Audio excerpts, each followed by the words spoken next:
Hola, mi nombre es Laila Brito, estudiante de la carrera de Psicología en la Universidad de Yacambú. El día de hoy estaré realizando una exposición relacionada con la Cátedra de Psicología de la Personalidad 2, donde estaremos analizando una película con relación al modelo topográfico de Freud.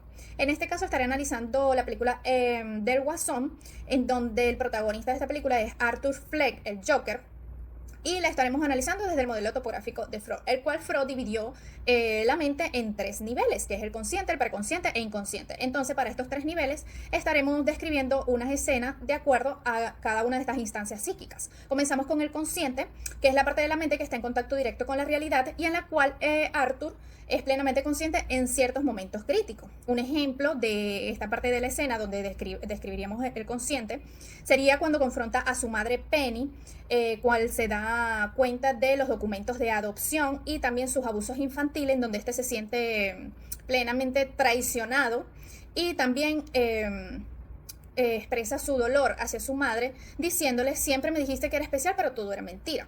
Entonces, ¿por qué esta escena describiría el consciente? Porque representaría lo que sería la punta del iceberg en la mente de Arthur, de acuerdo a lo que dice Freud. ¿Por qué? Porque sus emociones y pensamientos están a flor de piel y son accesibles a su conciencia. Entonces, Freud describe el consciente como la parte visible y racional de la mente donde se procesan los datos sensoriales y se toma contacto directo con la realidad. En segunda instancia psíquica tenemos el preconsciente, que es aquí donde se encuentran esos recuerdos, esos pensamientos que no están en la conciencia inmediata, pero que pueden ser traídos relativamente con facilidad. Un ejemplo de esto en la escena de Arthur cuando lee los registros médicos.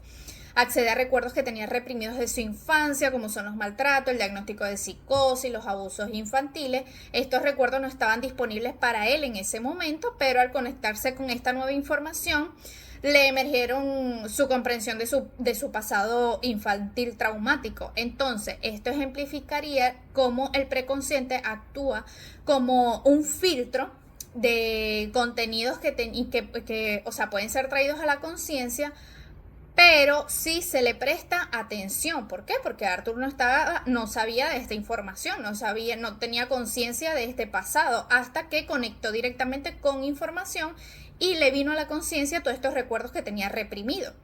Entonces Freud lo define como ese almacén de recuerdos y pensamientos accesibles, pero no conscientes en el momento. Luego tenemos el inconsciente, el cual es el nivel más profundo de la mente, donde se alojan esos deseos, esos impulsos, esos recuerdos reprimidos que no son accesibles a la conciencia, pero que sí influyen poderosamente en el comportamiento de las personas. A diferencia del preconsciente, que al conectar con alguna información o al recordar, al hacer un poco de memoria, viene a la conciencia. En este caso no viene a la conciencia directamente, sino que a través del comportamiento. En el caso de Arthur, su acto de asfixiar a su madre Penny se pudo interpretar como esa manifestación de un deseo inconsciente de liberarse del dolor y también la opresión que ella representaba para él. Freud postulaba que el inconsciente alberga impulsos inaceptables como es el parricidio, los cuales emergen cuando la represión falla, es decir, cuando esos pensamientos, recuerdos, emociones no deseados estaban reprimidos, pero en este caso ya fallan, vienen a la conciencia a través de este comportamiento. Entonces, este acto violento es una impresión simbólica de la lucha interna entre sus deseos reprimidos y la realidad. El modelo estructural de Freud complementa el análisis de dividir la psique en el ello, el yo y el superyo, tres instancias que están en constante conflicto y el cual determina el comportamiento del ser humano. Comenzamos con el ello, el cual representa las pulsiones instintivas y esos deseos primarios que buscan gratificación inmediata sin considerar lo que sería la realidad ni la moralidad. En el caso de Arthur, el ello se manifiesta en su impulso destructivo y violento. Un ejemplo de esto es cuando la escena que mata a 3 ejecutivos en el metro, el cual representa un acto de respuesta impulsiva y primitiva a la humillación y exclusión social que sufre este personaje. una expresión de pulsión de muerte o agresión, el cual Freud describió como un instinto básico cuando la frustración es insoportable. Esto fue lo que le pasó a Arthur en ese momento, tanta humillación que no soportó y el ello proliferó al 100% con su deseo de agresión y de matar a estos tres ejecutivos. Con relación al yo, que es ese mediador entre lo que es el ello, el super yo y la realidad, en el caso de Arthur, el yo está totalmente debilitado, ya que es incapaz de controlar sus impulsos ni de adaptarse a lo que serían las demandas del entorno, a la parte moral, social. Por ejemplo, cuando se maquilla para cometer algún asesinato, que se disfraza de payaso, se maquilla de payaso, intenta justificar su conducta con argumentos racionales, pero no logra frenar sus impulsos ni encontrar un equilibrio entre lo que sería el ello y el super yo, lo que sería su deseo o el deber ser. Esto refleja un fracaso del principio de realidad, donde prevalece en Arthur lo que sería el principio de placer, es decir, la gratificación inmediata para él. Freud explica que el yo es el mediador que debe contener las pulsiones inmediatas del ello y las exigencias morales del superyo, como ya mencionamos anteriormente. Pero en estados patológicos, como es en el caso de Arthur, el yo puede quedar parcial o totalmente debilitado e incapaz de cumplir esta función.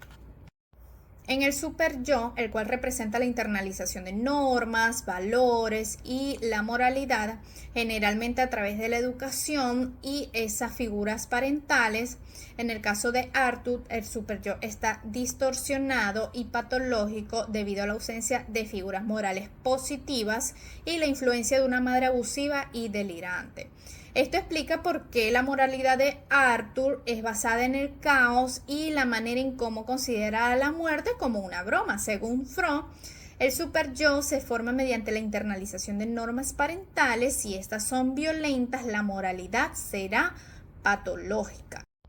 Luego tenemos los mecanismos de defensas, que son esas estrategias inconscientes que el yo utiliza para poder manejar la ansiedad y los conflictos internos. Entonces, en el caso de Arthur, tenemos como primer mecanismo de defensa la regresión, que este se manifiesta cuando se introduce en un refrigerador en posición fetal. ¿Qué representa esto? Un retorno a un estado infantil para evadir la realidad dolorosa y estresante que estaba pasando en ese momento.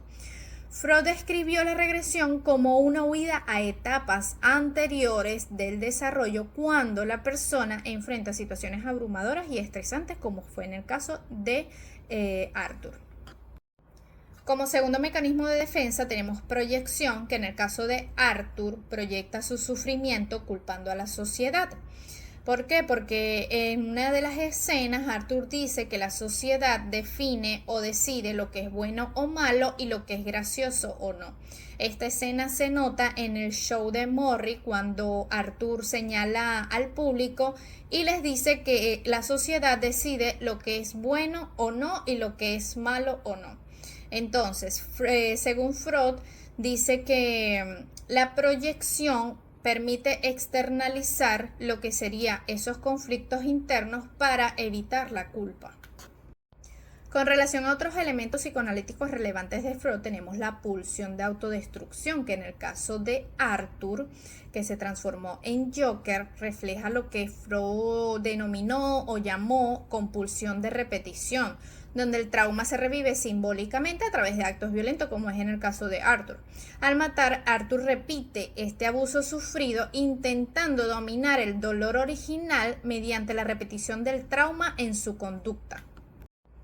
Otro elemento sería el fracaso del principio de realidad, aunque es un tema que ya hemos venido analizando anteriormente con relación a Arthur, ya que este prioriza lo que es el principio del placer, esa gratificación inmediata, es decir, su ello prolifera al 100% sin considerar las consecuencias de la realidad, lo que es característico de estados psicóticos, como es en el caso de este personaje de Arthur, donde el yo está fragmentado y no puede mediar adecuadamente entre impulsos y realidad. Freud vincula esto con la ruptura del yo ante presiones insostenibles. Para concluir, el análisis de Arthur Fleck el Joker, desde el modelo topográfico y estructural de Freud, nos permitió comprender en profundidad la compleja dinámica interna que define este personaje de Arthur. A través de este enfoque se pudo observar cómo los traumas infantiles, la ausencia de figuras morales sanas, como fue en el caso de su madre Penny, y la falta de contención social debilitaron en él el yo y distorsionaron el super yo, permitiendo que sus impulsos más primitivos del ello dominaran la conducta de Arthur. Entonces, un aprendizaje que siento que fue el aprendizaje principal en este análisis es que la conducta humana, incluso en sus manifestaciones más extremas y destructivas, no puede entenderse solo desde la superficie o la moralidad tradicional, sino que requiere una mirada profunda a los conflictos inconscientes, los mecanismos de defensa y la historia personal de cada individuo. En el caso de Arthur Fleck, ilustra cómo los factores psíquicos y sociales interactúan para dar forma a la personalidad y el comportamiento, y cómo la falta de resolución de los traumas puede llevar a respuestas psicóticas y antisociales. Esto es todo, muchas gracias.